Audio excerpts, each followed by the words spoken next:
جايز، كيفكم يا اهلي؟ اليوم جبت لكم المقطع جديد مع اخي الصغير علي. اليوم يا شباب بدنا نخيره بين الاكل الصحي والمو صحي. نشوف راح نخيره. لا تنسوا لايك واشتراك. يلا خلينا نبدا. علي، موز ولا كيس بطاطا؟ شيبس بطاطا. اوكي، كيس بطاطا. تفضل، هاي كيس بطاطا. اختار المو صحي. طيب، السؤال الثاني علي، تختار عصير ولا حليب؟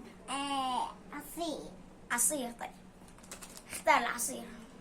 عصير هيدا شوكولاتة. اوكي، خده.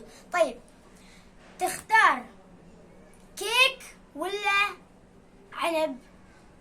اختار زيت. تختار كيك؟ ايه. طيب، اختار المو صحي. اوكي، يلا اكلون. ولا تنسوا هون وصلنا لنهاية الفيديو. لا تنسوا الاشتراك، ولا تريدوا تحديات كتبوا لنا تحت بالتعليقات، ومع السلامة.